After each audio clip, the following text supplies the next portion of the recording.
Good evening and welcome to the Evening News for today, Friday, January 19, 2024. I am Jemima Holmes. Thank you for tuning in.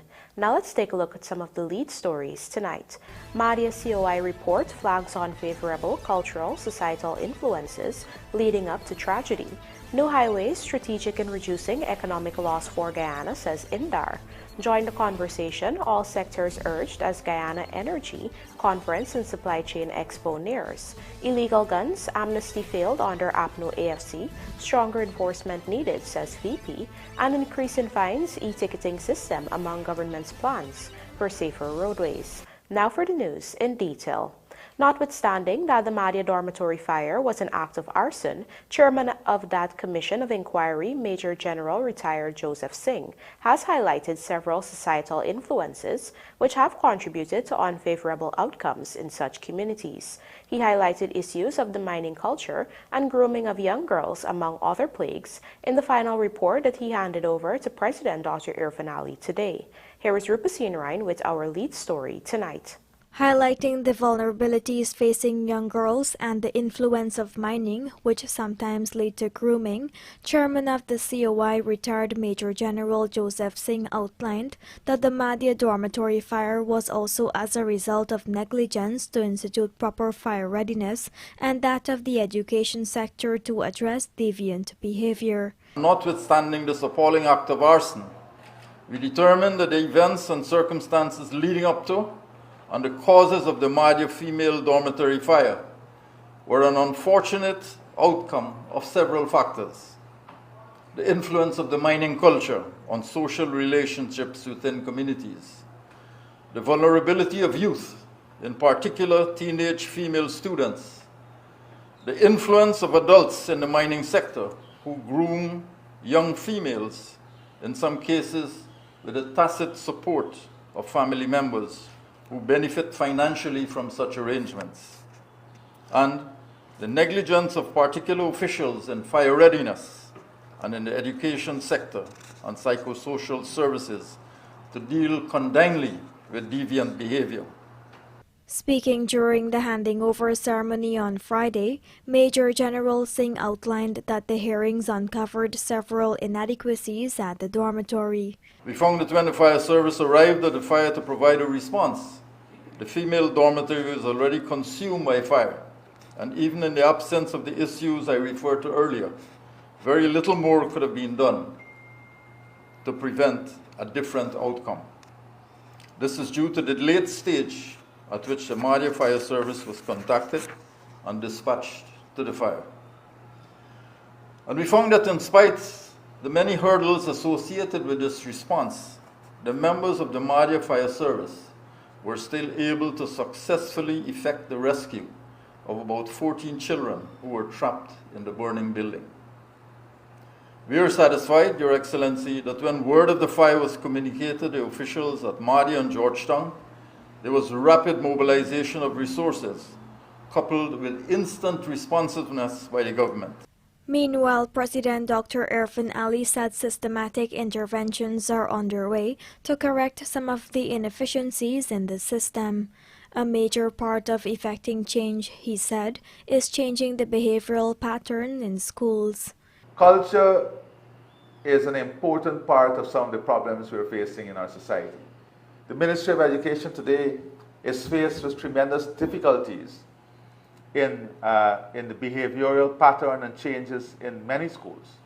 And we now have to work and see how we incorporate a higher degree of discipline through a systemic intervention, one in which we will have counseling, molding, even before we get to counseling, because many times counseling is after fact.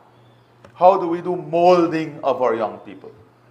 And that is an important aspect of what we have to do. Moving forward, it was recommended that a memorial be erected at the site of the school in remembering those who perished. The May 21st inferno resulted in the deaths of 19 female students between the ages of 12 and 17 and a 5-year-old boy who was the son of the dorm parents. Rupasine Ryan, The Evening News. In Budget 2024, billions have been allocated towards completion of ongoing and new highways across the country, thereby opening new routes and keeping traffic jams at a minimum. Minister within the Ministry of Public Works, INDAR, appearing on the Budget in Focus program on Thursday, indicated that these injections have been strategic in reducing the economic loss for the country.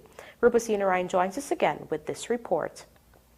Some $225 billion of the $236.1 billion allocated to the Public Works Ministry in Budget 2024 is set aside for capital expenditure. Major highways to be executed this year include a new 4-lane highway from Mearsorgan to Schoonard and from Schoonard to Crane, the Diamond to Grove Bypass Road, the East Coast to East Bank Road linkage from Ogle to Eccles, the Diamond to Busby Dam Road to connect Adotemary 4-lane highway, among others. As he made note of the improvements to come, Minister INDAR zoomed in on the current traffic woes. And these people experience a traffic jam. There are hours in them. They have to wake up earlier to go to work, and they spend long hours in traffic to go home to the loved ones. Timing, the collective, or we call it the sum effects of the timing of everybody in traffic. If you calculate that, the economic loss to the country and personal loss to people, because timing on traffic is wasted time. You know, you could be home with the kids, helping them with homework, doing something productive. You know, you don't have to wake up early in the morning to go because the traffic is so, cumbersome at various points in the country. So one is reduced travel time. That's the first one. And then you have, on the commerce side, when trucks are in that traffic too, they can't sell to. You know, they can't make their targets at the end of the month. Companies, they suffer from that too. He highlighted the strategic nature of these investments and how the new highways will offer other spin-off benefits to spark economic growth. The infrastructure that we're building are strategic in nature. So coming from these banks, you'll have 12 lanes coming into Georgetown and 12 lanes coming out of Georgetown. Yeah. That will reduce it. In Region 3, I live in Region 3. When you come around the Vidanoop Junction, the minute you hit Vidanoop side down now, the place is buzzing. There's traffic everywhere, straight up to the Harbour Bridge. When you're coming out of work in the afternoon and you end up in traffic all the way. So what we decided to do is to create a bypass road at Schoonard, a 4-lane, to hook you to Crane. And a lot of this is in virgin land. And it's in virgin land. So it's opening up new land. So what happened when the 4-lane was built from Sheriff Street to Eccles, and then Eccles to Diamond, and so a lot of if you go on that 4-lane highway now, you'll find that a lot of people are using it now. So that now becomes the front land.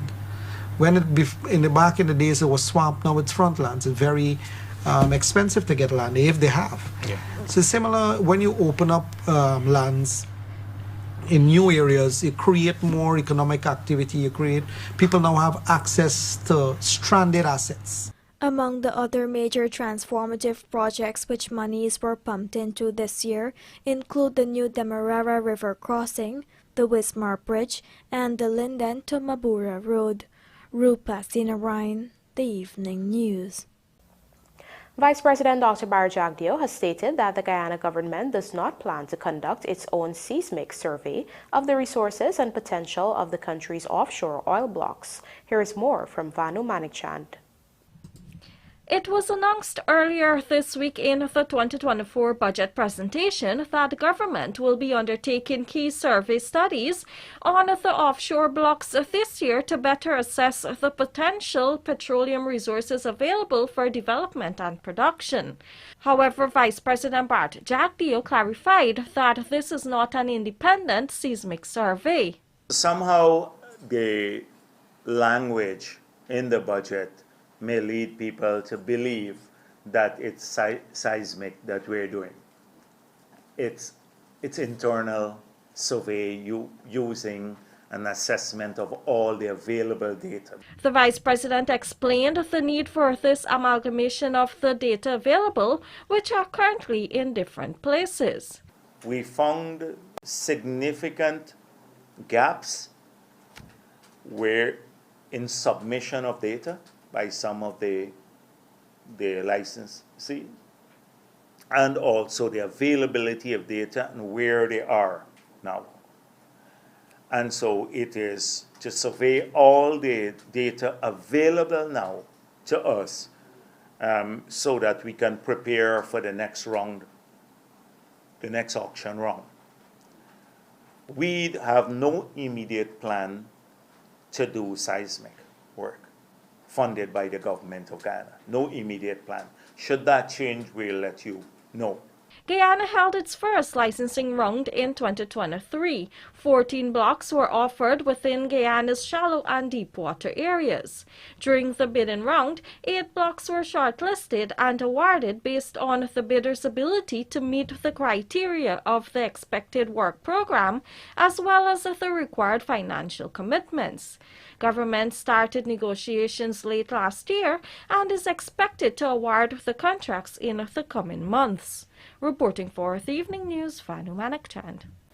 As the Guyana government continues to inject billions into the University of Guyana and with effort commencing to offer free education there, calls are being made for that tertiary educational institution to enhance its degree programs in order to be internationally recognized. Here is Fanu Manakchand again with the details. The University of Guyana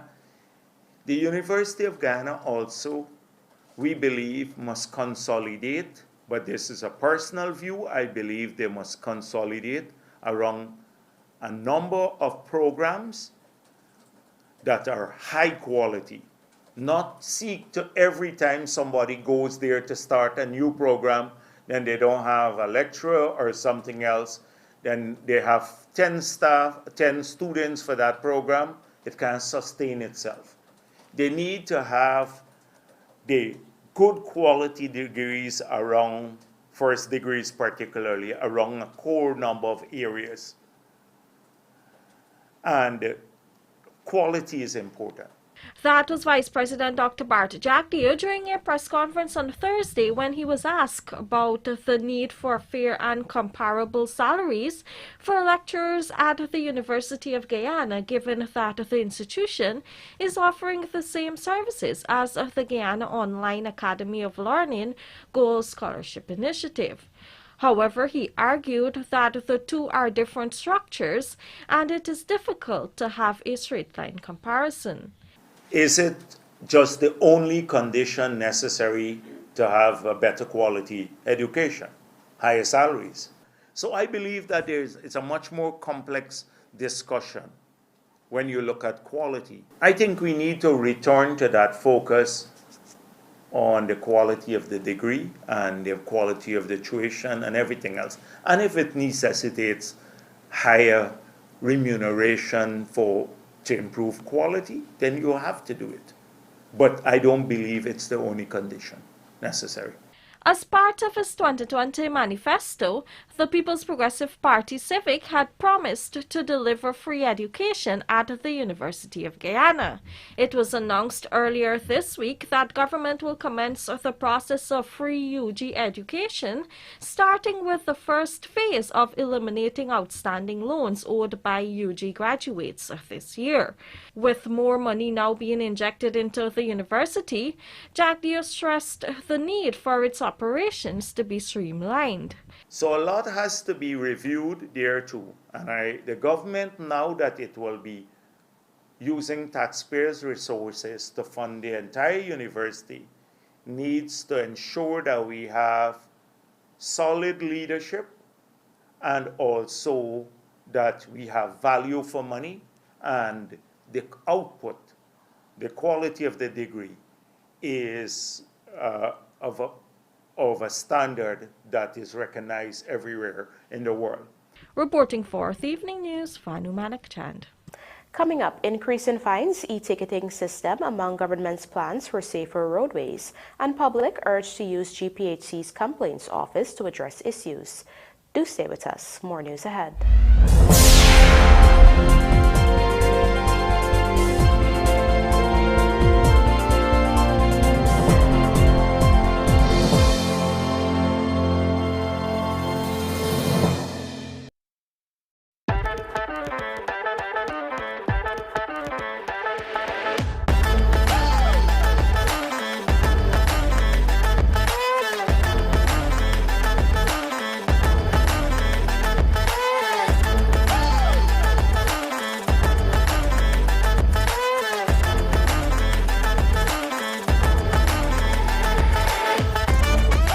Transitions light intelligent lenses. Pick your color. Choose your style. Available at Optique Vision Care. It's a new day with Shilling Oil.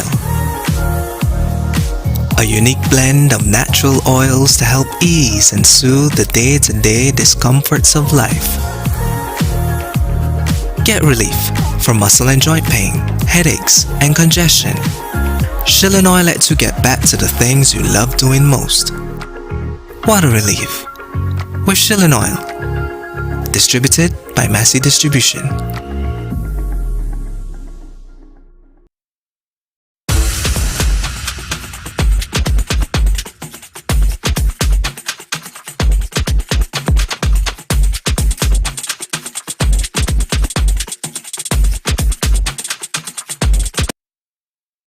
Ladies and gentlemen, are you ready to kick off the new year with a bang?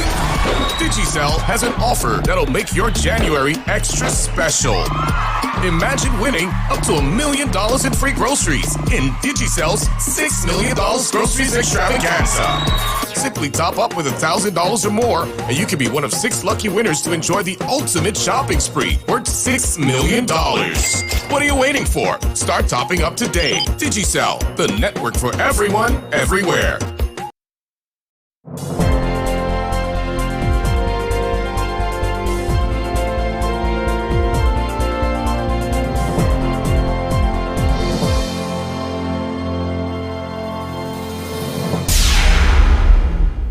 Welcome back. You're watching the Evening News. The Guyana Energy Conference and Supply Chain Expo 2024 is gearing up to place a spotlight not just on energy, but on how other sectors can join the conversation to shape the trajectory of a sustainable future. Rupasina Ryan tells us more.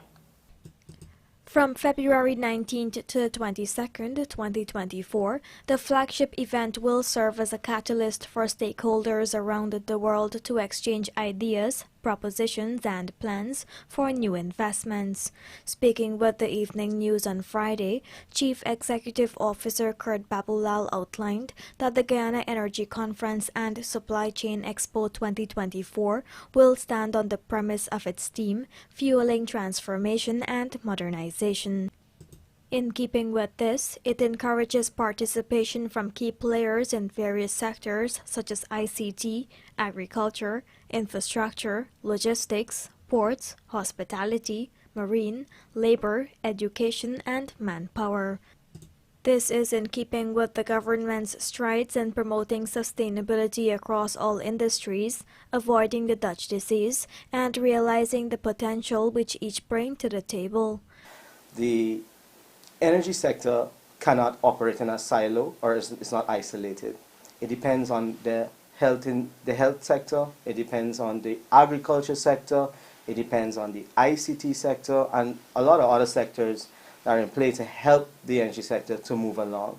And then there's just a natural cohabitation. Energy in Guyana is for everyone. So to the point where kids are free once accompanied by an adult, I would really like persons to leave with some value added. So no matter your age, we want you to leave with something. So if you're a career-minded young professional, entrepreneurial-minded young professional, come in, interact with these companies. This is the whole reason for the platform. Some 17 countries and 200 plus exhibitors have confirmed their participation for the massive exposition. I don't want you guys to think that because it's called the Energy Conference, we're just focused on energy. We focus on all the other sectors that support that energy sector. And, you know, we welcome everyone on board, and I must say you would be able to garner some sort of, you know, connection or business from within this conference. Among the high-level overseas attendees will include Prime Minister of Qatar, Sheikh Mohammed bin Abdul Rahman bin Jassim Al Thani, Surinamese President Chandrika Prasad Santokhi, Prime Minister of the Bahamas, Philip Edward Davis, Prime Minister of Trinidad and Tobago, Keith Rowley, and Secretary General of CARICOM, Dr. Carla Barnett. Persons can also expect a showpiece which will depict the journey of Guyana from first oil and beyond. For more information, stakeholders can visit the website at guyanaenergy.gy. Rupa Sinarayan, The Evening News. With an increasing number of gun-related crimes occurring in Guyana, government believes that a strong enforcement policy is key to getting illegal firearms off the streets. Details in this Kamesi Slow report. Earlier this week, Home Affairs Minister Robson Ben reported that despite an overall decrease in serious crimes, illegal firearms and related crimes are on the rise.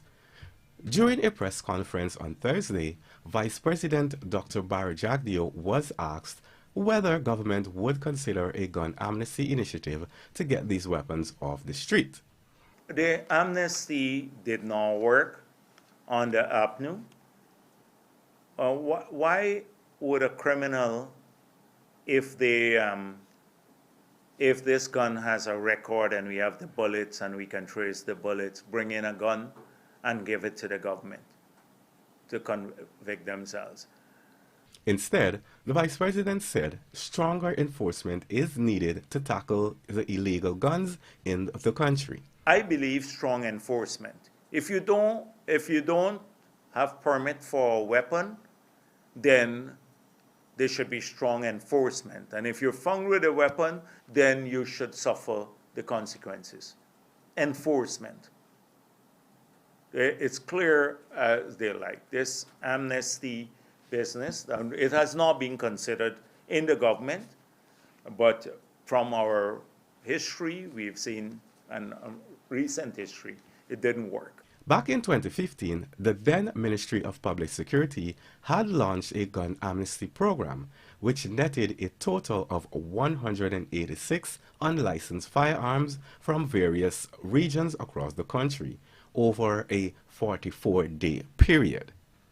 However, many of these were from interland communities where residents were using the weapons to hunt animals for food.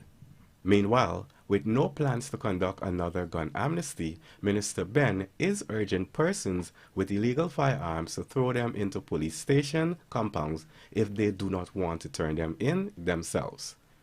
In 2023, some 149 illegal guns were seized across Guyana. Kamesi Slow, The Evening News.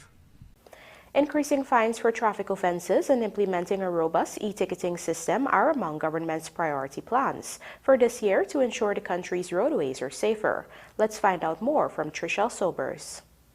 Home Affairs Minister Robson Ben said he will soon engage Cabinet to facilitate the enforcement of stricter penalties for traffic violations. This will see an increase in fines for speeding, driving under the influence, and unlicensed driving. We are looking hard at questions of increasing the fines for road traffic violations, speeding and other things. The questions of if you are allowed to go and operate another vehicle, if you are already in an accident with one as a public transport operator, and the questions of the conductors and how they move from one to the other, and all of those issues. Minister Ben added that the robust e-ticketing system will aid in flagging offenders so they can be charged. He is optimistic that the system, which is being monitored by the Guyana Police Force, will certainly lead to improved behaviors by reckless drivers. Well, e-ticketing, it's in a fairly advanced stage. It's at the technical levels in terms of setting up. I hope by the mid of the year that we'll be in a position to have it in place, but they have to go along with relation to the process and integrating it with the other things that we have to happen. In his budget presentation just a few days ago, Finance Minister Dr. Ashney Singh also revealed that this year, government will be implementing a robust road safety and traffic management plan with the aim of making the roadways safer. This plan includes the implementation of information technology solutions to manage traffic, including the development of a new radar system and new laws and regulations. In November 2023, the Guyana Police Force Traffic Department reported a 71% increase in road fatalities across the country, resulting in the deaths of 151 persons for the year, up to that date. Trishelle Sobers, Evening News. Members of the general public are being urged to use the Georgetown Public Hospital Corporation's complaints office if they have any grievance about the quality of service they have received. This call was issued by advisor to the Minister of Health, Dr. Leslie Ramsamy. Trishelle Sobers joins us again with the details. The Georgetown Public Hospital Corporation GPHC complaints office is located next to the entrance of its New Market Street complex. The office is tasked with investigating all complaints lodged by citizens. It is overseen by GPHC's Patient Complaints Committee, which is chaired by the Deputy Chief Executive Officer and has amongst its members the Director of Medical and Professional Services, Quality Improvement Manager, and the Public Relations Officer. After investigations are completed, recommendations are made to resolve complaints, and deficiencies are eradicated to prevent recurrence in the future. This is according to advisor to the Minister of Health, Dr. Leslie Ramsamy, who notes that the ministry takes patient feedback very seriously. We also have a national hotline that is staffed, that people can call us and tell us, and we immediately respond. So we are working with the health sector, and I am disappointed, as well as the president, as well as the minister, and so that sometimes our health workers are tone deaf. They're not hearing. And so I believe that we need to do more. Dr. Ramsamy added that while efforts are ongoing to improve the facility's services, citizens should utilize the complaints office should they encounter any bad experience. He is optimistic that doing so will play a pivotal role in preventing issues between patients and medical staff from escalating. If we make the health sector a more accommodating place, a more people-friendly place, where it is people-centered, you will find that suddenly people are focusing on the improvements. Trishelle Sobers, Evening News. And now for a look at the bridge reports. The Demerara Harbour Bridge will be closed to vehicular traffic on Saturday, January 20, 2024 at midnight for a period of 1.5 hours. Meanwhile, the Berbice Bridge is expected to be closed at 12 hours on Saturday, January 20, 2024, also for a period of 1.5 hours. Aussies complete 10-wicket win on Day 3 and Elite League confirmed for February restart. Details of these stories and more in the Sportcast, sponsored by MacCorp, coming up on the other side of the break.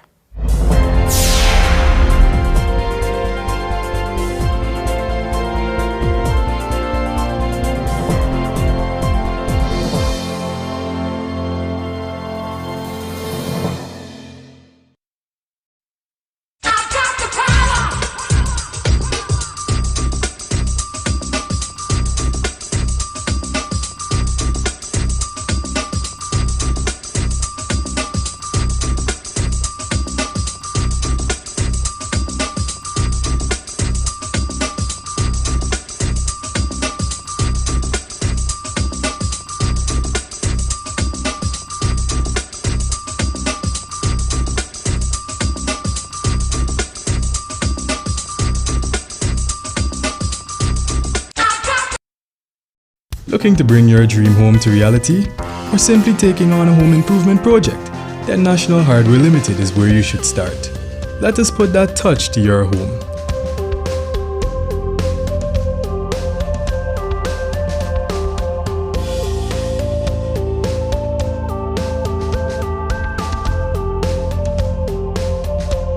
Choose from over 1,000 Berger Paint original hues for any surface.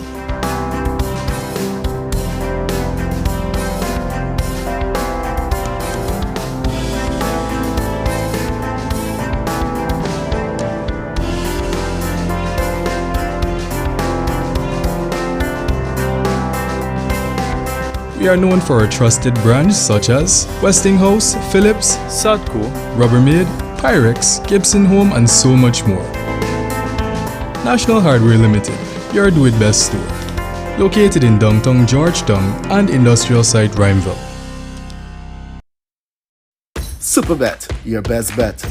Bet as you enjoy your live matches today. Place your live bets at www.superbet.gy on any of your favorite matches and watch your winnings grow. Must be 18 years and older. Terms and conditions apply. Play responsibly. Ladies and gentlemen, are you ready to kick off the new year with a bang? Digicel has an offer that'll make your January extra special. Imagine winning up to $1 million in free groceries in Digicel's $6 million groceries extravaganza. Simply top up with $1,000 or more, and you could be one of 6 lucky winners to enjoy the ultimate shopping spree worth $6 million. What are you waiting for? Start topping up today. Digicel, the network for everyone, everywhere.